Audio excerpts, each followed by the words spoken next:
स्वागत है आप सभी का। आप देख रहे हैं द राजनीति का विशेष सेगमेंट खबर और विश्लेषण। मैं हूं जब्बार खान। आखिर मोदी ने ऐसे कौन से शब्द प्रयोग किए और ऐसा क्या कुछ कहा जिस पर कांग्रेस के कुछ नेता ये कह रहे हैं कि इस पर तो एफआईआर होनी चाहिए। दोस्तों, आपको सबसे पहले बताता हूं कि पीएम मोदी ने 20 दिसंबर को असम के गुवाहाटी में ऐसा क्या कहा कि उनके खिलाफ केस कराने की बातें हो रही हैं। साथ ही आपको उनकी वो बयान दिखाता हूं जो प्रोपेगेंडा और झूठ पर आधारित है। दोस्तों, अगले साल असम विधानसभा का चुनाव है और उसी असम में मोदी पहुंच करके कहते हैं कि कांग्रेस ने हमेशा से असम विरोधी काम करते हुए घुसपैठियों को खुली छूट दी, यहां की डेमोग्राफी बदली। कांग्रेस की सरकारों के लिए असम और पूर्वोत्तर का विकास उनके एजेंडे में था ही नहीं। मगर इसके आगे मोदी ने जो कुछ कहा उस बयान के कारण तो उन पर केस होना ही चाहिए, क्योंकि उन्होंने कहा कि कांग्रेस असम को ईस्ट पाकिस्तान का हिस्सा बनाने की साजिश रच रहा था। मैं कांग्रेस की गलतियों को सुधार रहा हूं। आज हिमंता जी की सरकार मेहनत से असम के संसाधनों को देश विरोधी लोगों से मुक्त करा रही है। अवैध घुसपैठियों को पहचान कर उन्हें बाहर किया जा रहा।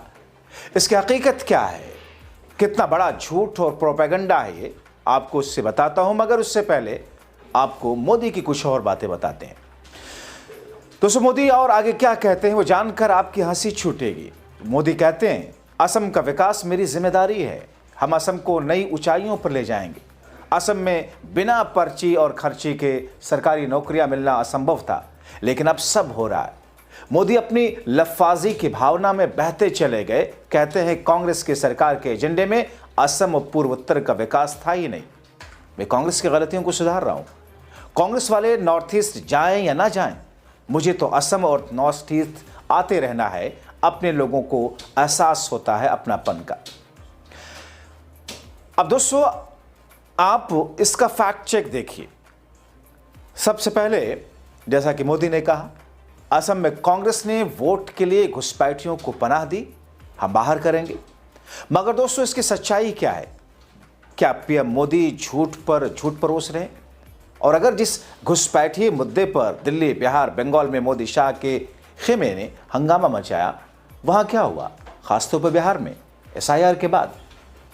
दोस्तों, आपने देखा कि बिहार में जितने लोगों के नाम एसआईआर के बाद लिस्ट से काटे गए, उसमें एक नाम भी घुसपैठिए के तौर पर न तो चुनाव आयोग ने बताया और न ही मोदी शाह की सरकार ने, न ही एनडीए गठबंधन से किसी शख्स ने। कुछ बातें ऐसी आई कि कुछ 250 पौने 300 नाम ऐसे सामने आए जिसमें ज्यादातर 90% नेपाल के दिखे और उसमें 90% के आसपास गैर मुस्लिम दिखे।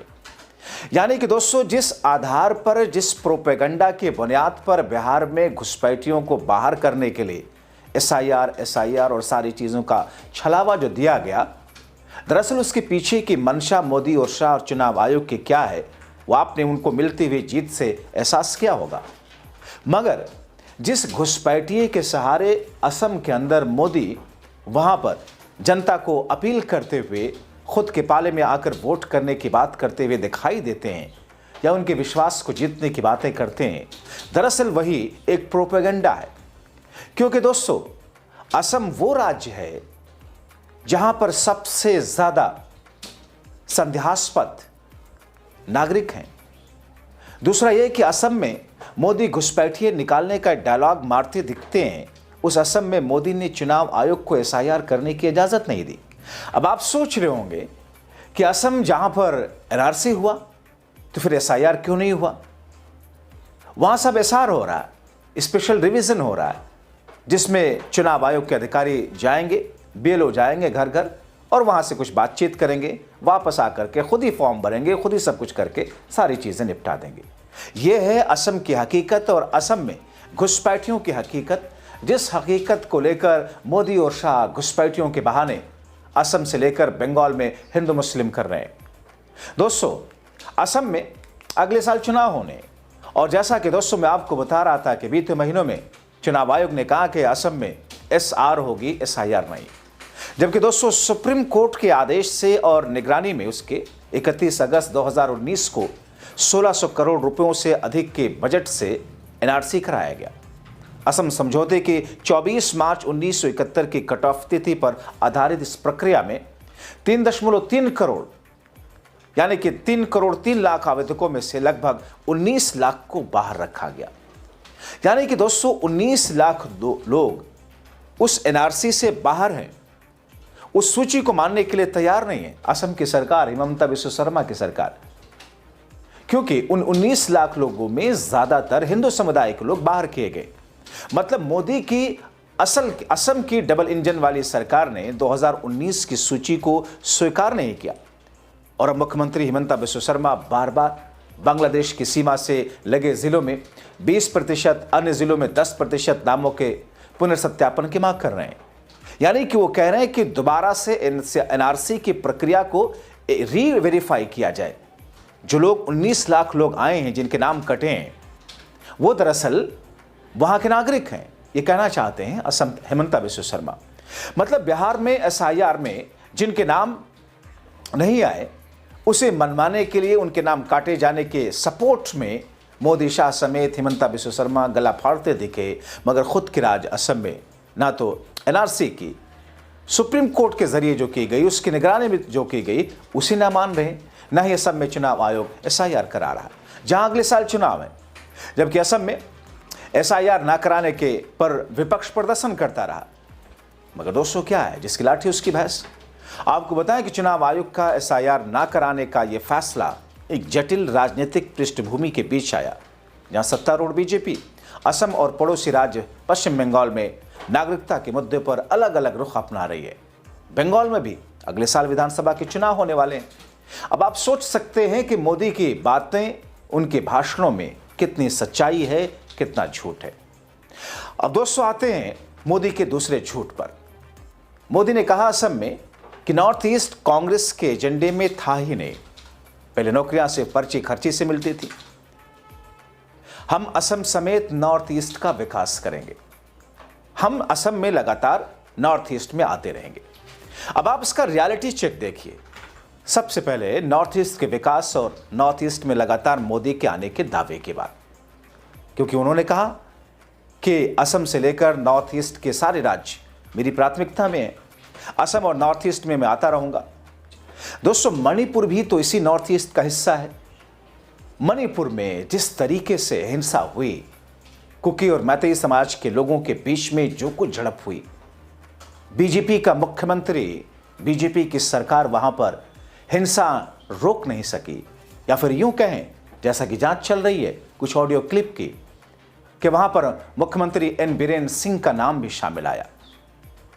अब ऐसे में केंद्र की सरकार का दायित्व यह था कि सबसे पहले उस मुख्यमंत्री को हटाकर किसी दूसरे को वहां पर तैनात करते या राष्ट्रपति शासन लगाते।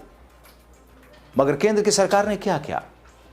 हिंसा रोकना तो छोड़ो, मुख्यमंत्री हटाना तो छोड़ो, उसके सपोर्ट में आकर के खड़े हो गए। संसद से लेकर सड़क तक विपक्ष बीजेपी मोदी शाह को घेरता रहा, मोदी से मणिपुर जाने का आह्वान करता रहा, आग्रह करता रहा। मगर मोदी मणिपुर जाना तो छोड़िए दोस्तों, उस मुद्दे को लेकर संसद में चर्चा तक गवारा नहीं की। मणिपुर की जो भयावह तस्वीरें आई, कितने मकान जलाए गए, कितने लोगों को मारा गया, कितने लोग घायल हुए, औरतों को निर्वस्त्र करके घुमाया गया, मगर मोदी उस मणिपुर में नहीं जा सके, जाना गवारा नहीं किया, या गए नहीं क्योंकि घिर जाते। संसद के भीतर लगातार इस बात को लेकर चर्चाएं होती रहीं। चर्चा कीजिए, जवाब दे इस पे सरकार। आपको याद होगा बीते वर्ष में इसीलिए संसद के भीतर विपक्ष ने अविश्वास प्रस्ताव लेकर के आए ताकि इसी बहाने उस पर चर्चा हो सके। मगर मोदी ने कितनी देर चर्चा की? महज 1.5 मिनट, 1 से 1.5 मिनट बोल करके चुपचाप निकल गए। यह उनकी असलियत और सच्चाई। अब आप तय कीजिए चल क्या रहा है। कभी वो चुनाव से पहले किसी राज्य में कहते हैं कि मुसलमान आपके मंगलसूत्र छीन लेंगे, आपके गाय भैंस छीन लेंगे, कांग्रेस की सरकार बनी तो आपको आपकी संपत्ति को छीनकर मुसलमानों को दे देगी। अब असम में ऐसा प्रोपेगेंडा फैला रहे हैं। जागरूक रहें, अपनी राय लिखें।